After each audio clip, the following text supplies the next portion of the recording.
Okay, ngelungelo ngoba nemxoleli.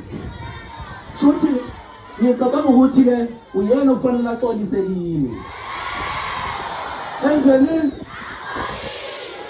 Axolise kuphi? Emthetsheni.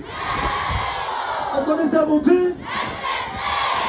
Axolise kuphi? Ngokuthi wenzeni? Hayi cha, bafowethu ngiyanazi ukuthi umuntu esisoka angijwanga kakhulu iwawa.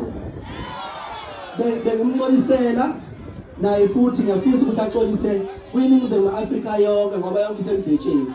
Awubheka abantu bangakanani, nazi imoto engene neyibona.